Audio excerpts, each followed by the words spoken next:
Hello class. So for today, we'll talk about Neisseria. So, ano ba ang general characteristic ng mga Neisseria? So, ang Neisseria class, they are described to be as gram-negative diplococci. Okay? Again, they are gram-negative diplococci. Sometimes they look like a pair of kidneys or a pair of coffee bean. Yan ang kanilang general characteristic. Now, most of the Neisseria are actually part of the flora ng ating upper respiratory tract. So kapag nasa nasopharynx siya, they are commensal microorganism. Ibig sabihin noon, hindi sila pathogen. Okay? Kapag nasa taas lang sila, nasa upper respiratory tract or sa nasopharynx. Okay? Pero class, kapag yung Neisseria napunta siya sa other part of the body, pwede siya mag-cause ng infection. Okay? And um, part din class ng inaaral sa Neisseria is of course the Moraxelia. Kasi nga ang Moraxelia, kung saan mo nakikita sa Neisseria, doon mo rin makikita sa Moraxelia. Pero class, meron tayong dalawa na exception dyan. Meron tayong dalawang significant pathogen that is never part of the flora. Okay? Which is the Neisseria gonorrhoeae, which is sexually transmitted that causes gonorrhea. And of course, Neisseria meningitidis that causes meningococcemia. Okay? So, dalawa lang dyan ang hindi commensal at hindi part of the flora, which are Neisseria gonorrhoeae and Neisseria meningitidis. But the rest of the Neisseria are commensals. Nakikita sila sa nasopharynx natin, also with the Moraxelia. Okay? Now, so again, meron tayong mga non-pathogens na Neisseria, and these are the following. You have the Neisseria cinerea, elongata, flavices, lactamina, mucosa, polysaccharia, Zika, and subflava. Those are the non-pathogens. Yung mga pathogens naman natin, we have the gonorrhea, meningitis, and also the Weyveri. Okay? Sila yung mga significant pathogen natin. Although class, ang Neisseria Weyveri class, hindi siya nakikita sa tao. Nakikita siya sa tao kapag nakagat ka ng aso. Kasi class ang Weyveri, this is part of the flora ng mouth ng mga aso. So first, let's talk about gonorrhea. So alam natin class na ang gonorrhea is sexually transmitted. So tinawag siyang gonorrhea meaning the flow of seed. Kasi nga class, kapag meron kang gonorrhea, nahihirapan kang umihi. Okay? Nagkakaroon ka na tinatawag na urethritis. Okay? And then, because of that, ang reason kaya nagkakaroon ka ng urethritis is maraming nana doon sa butas ng ihi mo. So kung saan dumadaan yung ihi mo, which is the urethra, puno-puno ng nana doon. Okay? Kasi nga, meron kang infection because Neisseria gonorrhoeae is known as pyogenic. When you say pyogenic, this is pus-forming. So they mainly infect the non-ciliated columnar and transitional epithelial cells of the patient. Okay? So common ito class na kukuha sa mga female prostitute. Kaya tinawag siya noon na dakla from the French word meaning brothel. Okay? Kasi nga, common siya nakukuha sa mga female prostitute. Bakit siya nakukuha sa mga female prostitute? Because class, most of the time, kapag babae ang na-infect ng gonorrhea, most of the time, they are asymptomatic kapag babae. So, the female prostitute, di nila alam na may gonorrhea sila, ano pa rin sila, nakikipag-sex pa rin sila without any protection at all. Kaya, kinakalat nila yung infection sa mga customer nila na lalaki. Pero class, kapag lalaki yung tinamaan ng gonorrhea, all of the time, lagi siyang symptomatic. So, yung babae yung nagkakalat, yung lalaki ang nagsasuffer. Okay? Yan ang nangyayari kapag merong gonorrhea. So, meron tayong mga complication din ng gonorrhea besides sa urethritis. It can also disseminate, causing gonococcal arthritis, endocarditis, and meningitis. And then kapag yung baby, lumabas siya coming from an infected mother, 'di ba? So yung infected mother na may gonorrhea, nanganak siya through normal delivery. Since dumaan niya sa vaginal canal na punong-puno ng gonorrhea, yung kanyang gonorrhea mapupunta sa mata ng baby niya. Ang tawag doon ay ophthalmia neonatorum. Okay? That is the gonococcal eye infection during vaginal delivery through an infected birth canal. Okay? So, paano class nangyayari yung infection? Okay, so again, sexually transmitted. Sa lalaki, it causes a condition known as acute urethritis wherein yung kanyang urethra na dinadaanan ng ihi, barado ng mga nana. Kasi nga, this bacteria is pyogenic or pus-forming. Ang tawag doon ay purulent discharge. Since barado nga, hindi siya makaihi, they will experience painful urination or dysuria. These are the common manifestations sa mga lalaki. Sabi ko nga kanina, almost all of the time, kapag lalaki ang tinamaan, symptomatic sila. Only 10% of cases are asymptomatic sa mga lalaki. Bakit ganon? Sa babae, may mga asymptomatic. Mas maraming asymptomatic sa babae. Pero sa lalaki, symptomatic palagi. It has something to do with the structure of the female genital tract. Kasi nga naman class, ang female genital tract open ang kanyang structure. So through normal exfoliation, hindi dumadami yung bacteria. That's why most of the time, they remain asymptomatic. Pero nandoon yung bacteria sa kanyang endocervix. So sa mga babae, sa mga lalaki class, if the infection is not resolved immediately, it can lead to prostatitis and epididymitis, wherein infected ang prostate gland and epididymis ng mga lalaki. Sa babae naman class, ang site of infection is the endocervix. That's why kapag na-collect ka ng specimen, the specimen to be collected is the endocervical swab sa mga babae. Sa lalaki, since discharge yan, ang kukunin mo is the urethral discharge sa mga lalaki. Okay, those are the specimen to be collected. Now, sa mga babae, again, most of the time, asymptomatic. 50% of the time, asymptomatic yan. Because of the structure of the female genital tract na open siya, na laging merong exfoliation na nangyayari. Okay?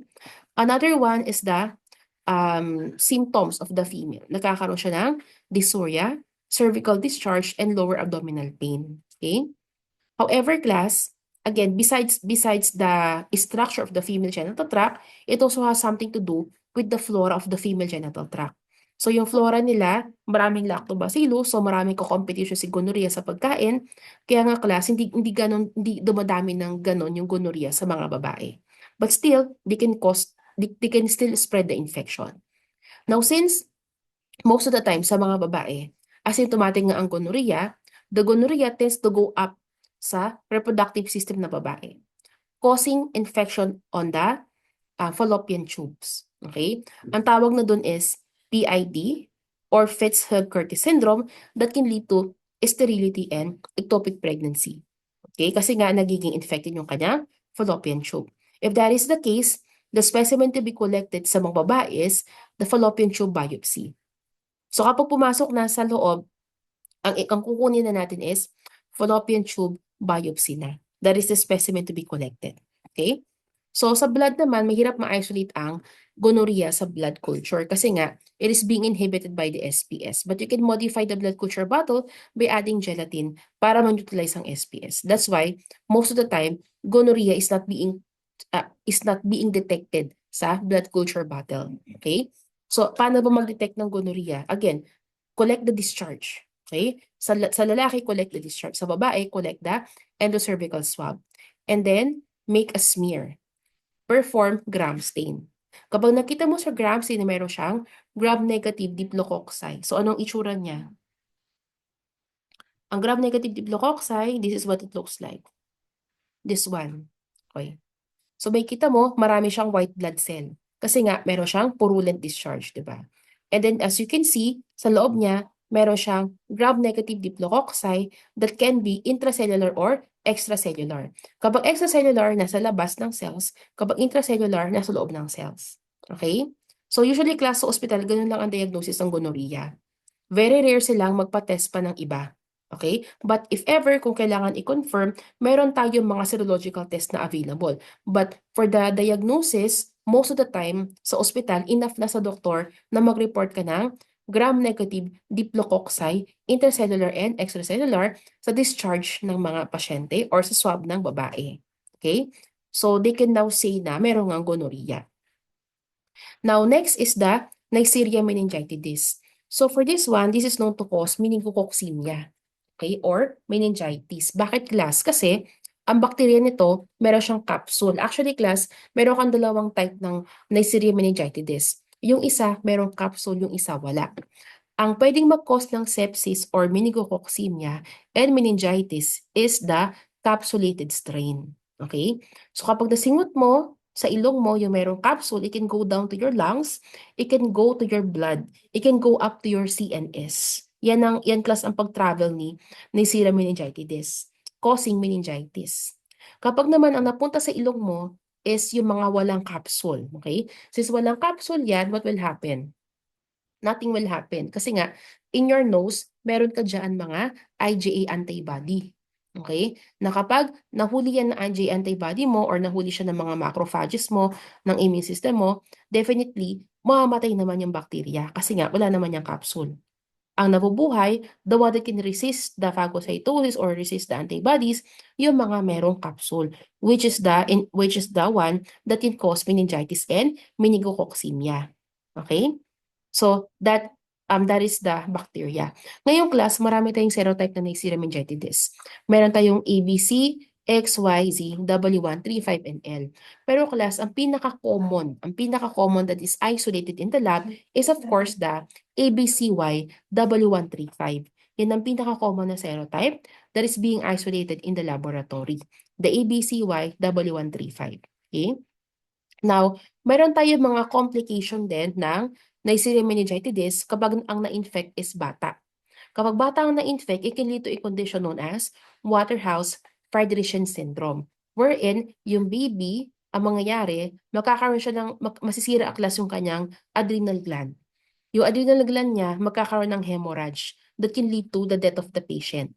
So ano muna yung sign na meron nga siyang Waterhouse syndrome? Una muna, meron siyang petechia or red pinpoint rashes on the skin. Tapos magkakaroon siya ng purpura. Mag-start na mag-hemorrhage yung kanyang blood, so magkakaroon siya ng mga bruises on the skin like this one. And then class, kapag namatay na yung baby, within 24 to 48 hours, pwede siyang ma-autopsy, may kita class yung kanyang adrenal gland, merong hemorrhage din. That is the characteristic of the Waterhouse-Friderichsen syndrome. That is seen sa mga baby. Okay? Death can occur in 12 to 48 hours from the onset of symptoms.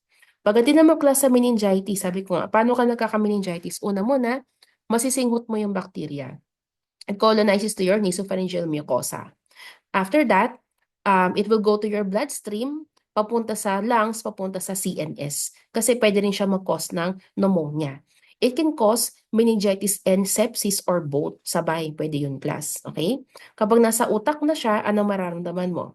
You're going to have frontal headache, stiff neck, confusion, photophobia, and of course, tataas yung volume ng CSF mo. Okay? Kasi nga meron ka meningitis. The fatality rate is about 10 to 15%. 10 to 20% may have serious sequelae such as neurologic complication or seizures. When you say sequelae, ito yung mga possible pang mangyari sa'yo during that infection. Pwede ka mag-seizure or severe neurologic complications pa. Okay? So that is for Neisseria meningitidis. The other one, yung Moraxella class, Moraxella cataralis. Again, this is seen sa ating nose. Lahat tayo, meron tayong Moraxella sa ating nasopharynx. Kapag nasa nasopharynx siya, walang problema. Kasi commensal naman yan eh. Hindi siya problema class. Pero pag napunta siya sa other side of the body, let's say, napunta siya sa lungs, pwede siya mag-cause ng pneumonia. Kapag napunta siya sa ears, pwede siya mag-cause ng otitis media. So doon lang siya nagiging significant kapag napunta sa ibang part of the body. Okay? It can cause otitis media and sinusitis in children. It can also cause rare infections such as endocarditis, meningitis, and bacterial tracheitis. Only if it goes to other part of your body. Pero again, opportunistic siya kasi nga nakikita naman talaga siya sa mga healthy. Okay? Sa mga healthy individuals. It is isolated from humans in a commensal or microorganism. Commensal siya class. That is the Moraxella cataralis. Now, for the other Neisseria, these are the other commensal Neisseria. So sabi ko nga kanina, again, ang mga Neisseria na yan, na commensal, nasa nose mo lang yan, nasa nasopharynx, hindi sila nagkukos ng infection. Okay? Magiging pathogen lang sila kapag napunta sa other parts of the body. Now, for the Seneria, significant siya kasi nga, it is commonly misidentified as Neisseria gonorrhoeae. So to differentiate the two, you have to perform colistin testing. If the colistin has more than 10 millimeter zone of inhibition, it is Seneria. Kapag less than, it is gonorrhea. Another one is the lactamina. For the lactamina, this is seen in children, common siya sa mga bata. Pero kapag ang edad ng bata is more than 2 years of age pataas na, nawawala na yung Neisseria lactamina sa kanila. For the mucosa, kaya tinawag na mucosa kasi ngayon kanyang colony, it produces mucoid colonies. Okay? Kaya tinawag siyang Neisseria mucosa. Na-isolate din siya sa mga healthy individuals. For the Zika, anong kanyang characteristic? Meron siyang breadcrumb colonies. Okay? For the subflava, meron siyang yellow colonies. This is the Zika, breadcrumb. Subflava, yellow colonies. For the elongata, ito yung nag-iisa na rod-shaped na Neisseria. Kaya tinawag siyang elongata. Okay? Tapos lahat ng Neisseria mocoxi, maliban dito kay Neisseria elongata. Okay? Siya yung nag-iisa na rod shape. For the Weyveri, again, hindi to part ng flora ng tao ha. Kung aso ka, meron kang Weyveri, di ba? Nakikita lang siya sa mouth ng mga dogs. So magkakaroon ka na lang Weyveri causing infection sa tao, wound infection sa tao kapag nakagat ka ng dogs. That is for the Neisseria Weyveri. Okay. So again, these are the different virulence factors ng ating pathogen na gonorrhea and meningitis. So for the gonorrhea, meron siyang mga pilay, meron din siyang pilus, capsule, endotoxin, protein 2, RMP, outer membrane proteins, etc. These are the virulence factors, okay? For the meningitis, again, capsule ang meron siya that makes it pathogenic.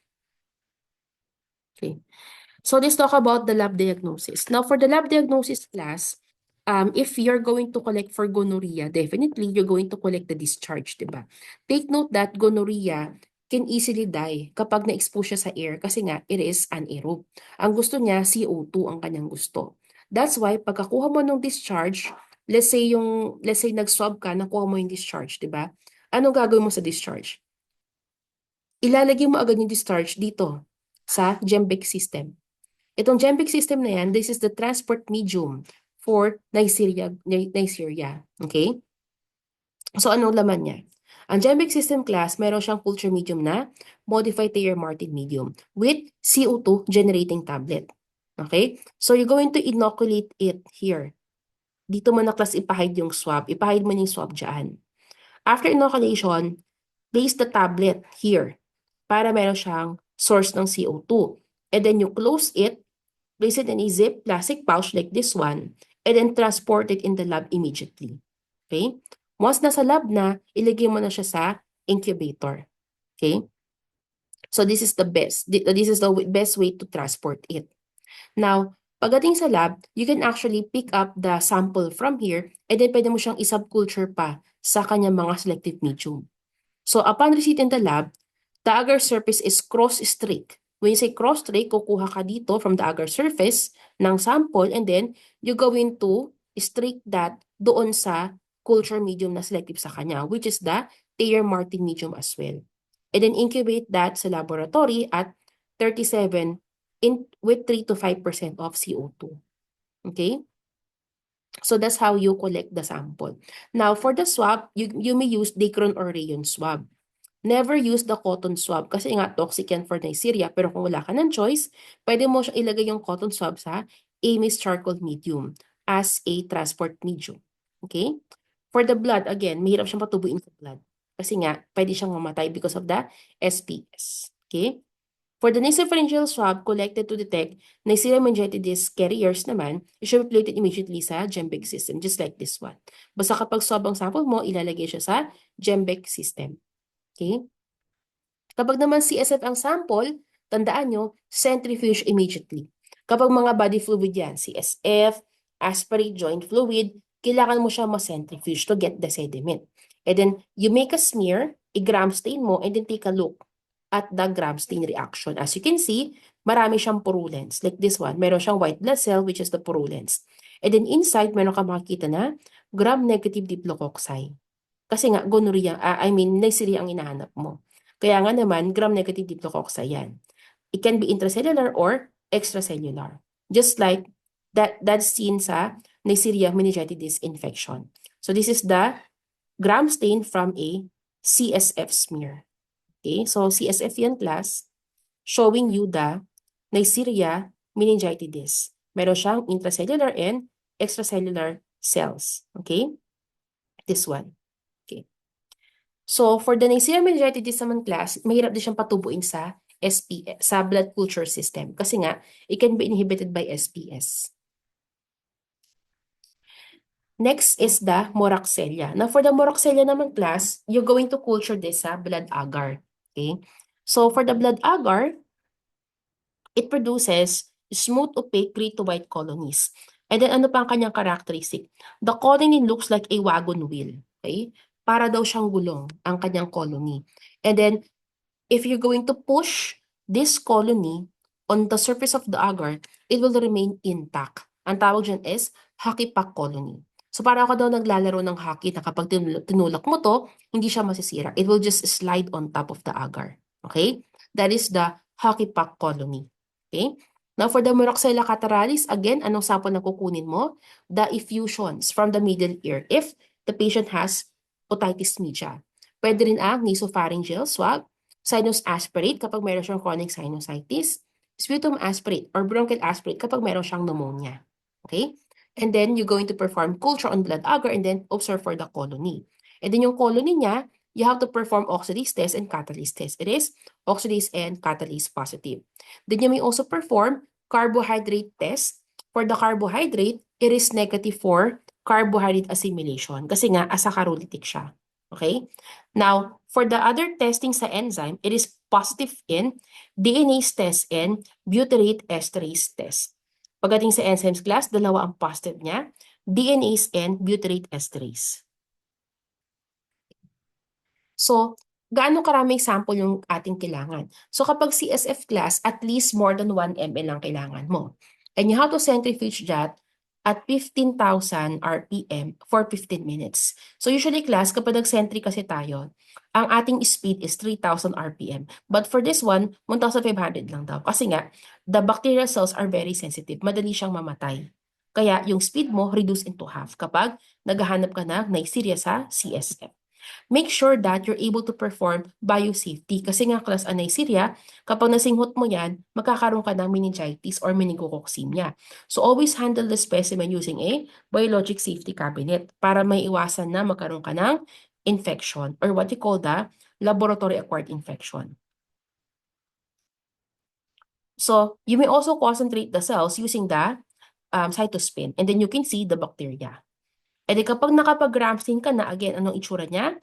Pair of kidney or coffee bean shape, gram-negative diplococci. Okay, that is the characteristic.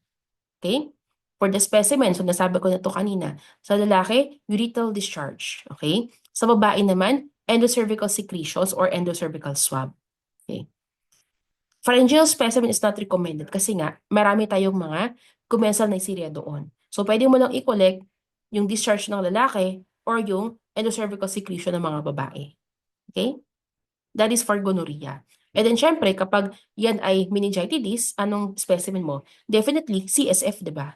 So, if you're suspecting Neisseria meningitis or meningococcemia, ang specimen of choice mo is, of course, CSF, cerebrospinal fluid. So, ano yung ginagamit natin for culture? So, the best culture media natin is the T.R. Martin medium. Tutubo rin naman yung class sa chocolate agar, kaso nga lang mahirap siyang patubuin doon. Kasi nga ang chocolate agar wala siyang inhibitors. Unlike yung mga T.R. Martin, meron siyang additional na inhibitor para ma-inhibit yung mga contaminants. Ano ba dapat yung aalisin natin dyan? Tandaan mo, you are collecting discharge, di ba? Ano meron sa discharge? Definitely, since galing yan sa urethra, possible na meron siyang E. coli, di ba? Possible din na merong staphylococcus. Kaya possible din na merong candida. Kaya kailangan natin mag-antibiotic sa culture medium. That's why we use the T.R. Martin medium. Anong laman ni T.R. Martin? Meron siyang vitamin na Isovitalex plus antibiotic that can inhibit yung mga contaminant. So nilagyan siya ng colistin para patayin si E. coli, nystatin para patayin ang candida, vancomycin to kill staphylococcus. Okay? Ngayon naman, kapag yung pasyente mo meron siyang proteus infection, proteus can interfere. So, ang gagamitin mo is the modified T.R. Martin wherein nag-add ka ng isa pang antibiotic known as the trimethoprim to inhibit the proteus. So, this is the best culture medium, the T.R. Martin medium, to isolate Neisseria. So, Neisseria, meningitis, and gonorrhea can both grow here sa T.R. Martin medium. Meron ka mga ibang alternative. Meron ka Martin Lewis, GC Lec Agar, and NYC medium. Pwede rin naman yan class. These are other selective medium for Neisseria. And then take note that kahit anumang culture medium ang gamitin mo, always maintain the required atmosphere. Kailangan class, nakalagay siya sa 35 degrees Celsius with 3 to 7% of CO2. And then, kailangan class, humid din yung loob ng incubator mo. So that's why naglalagay ka ng Petri dish na mayroong moistened na gauze sa ilalim ng incubator to make the incubator humid. Okay, that's very important. Okay? So these are the selective medium for Neisseria, gonorrhea, and meningitis. So this is the colonies. Again, kapag colony ng Moraxella hackipack. Kapag Moraxella class, blood agar lang to ha. Hindi mo na kailangan ng Thea Martin dyan. Kasi Moraxella lang yan eh. Tutubo yan sa blood agar class. Tapos check mo yung wagon wheel or hackipack colony.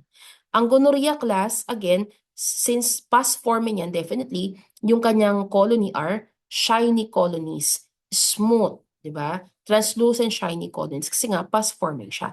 Just like this one, shiny colonies. For the meningitis naman class, since meron niyang capsule, most of the time, mucoid ang colony niya. Okay, mucoid for the Neisseria meningitis kasi nga meron siyang capsule. Okay? Now, okay, so this is the gonorrhea, shiny. This is the meningitis.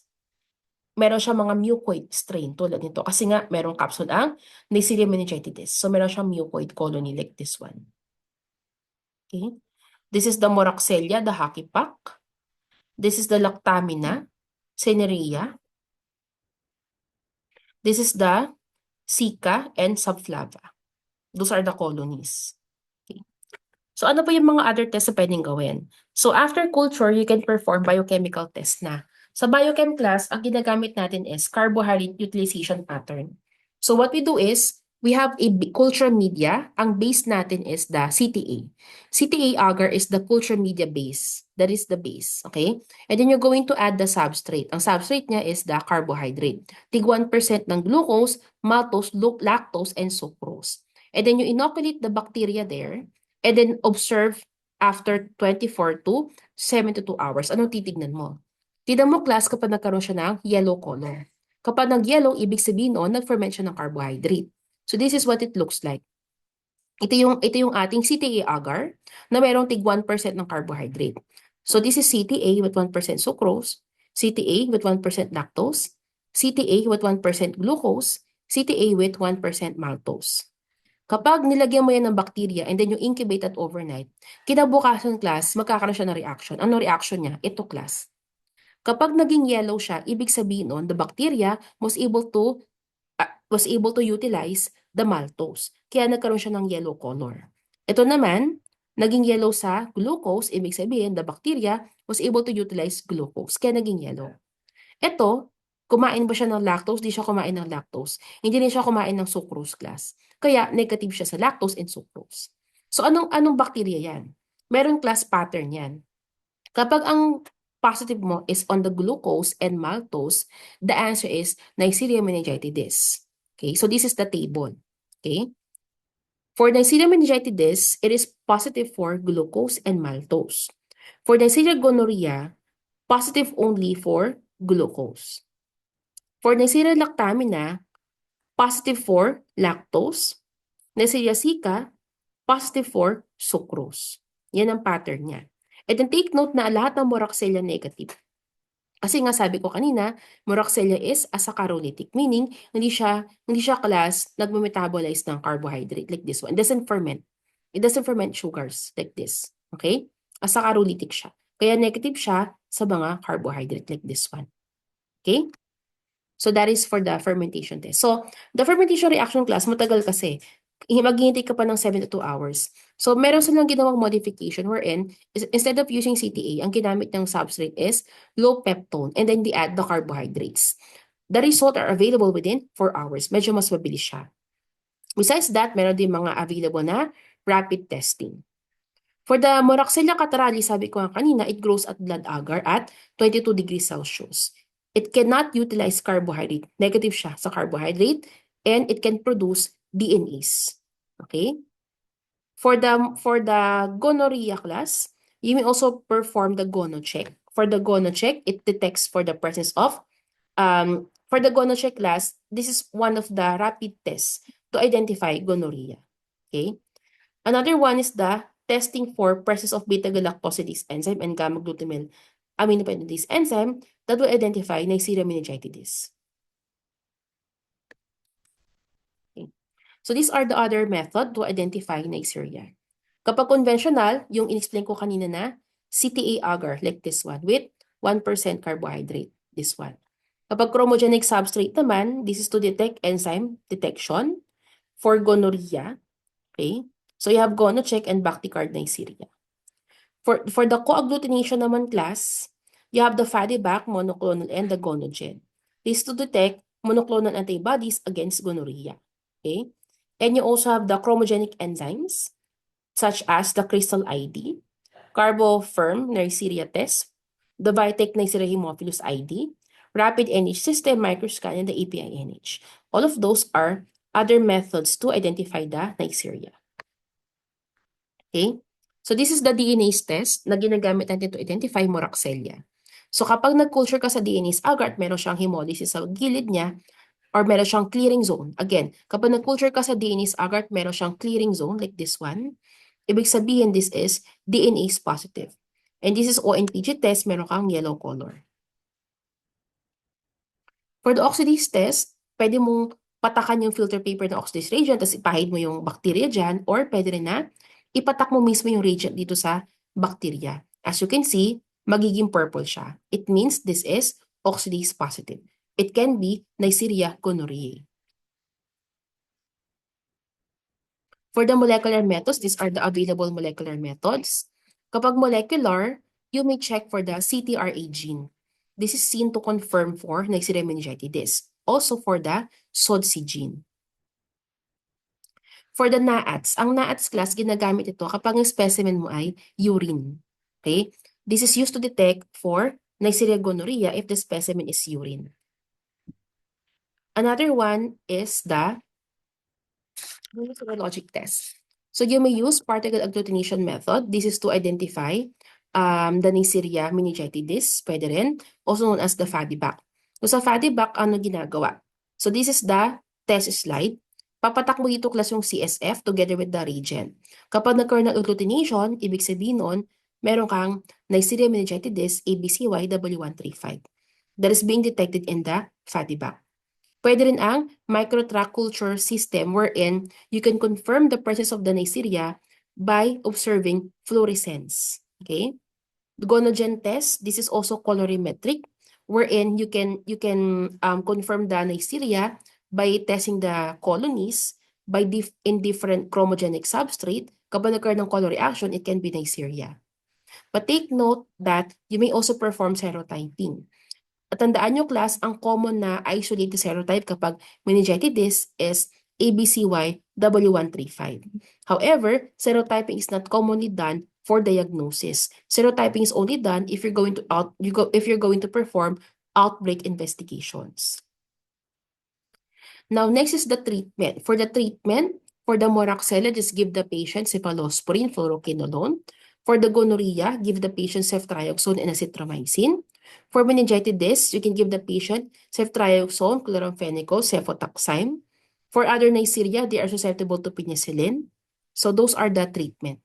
Pagdating naman class of ophthalmia neonatorum, we don't use silver nitrate anymore. Hindi na siya ginagamit. Ang ginagamit na ngayon is the erythromycin ophthalmic ointment. Okay? Although meron namang vaccine against the meningococcal. Ang tawag dyan ay quadrivalent meningococcal conjugate vaccine.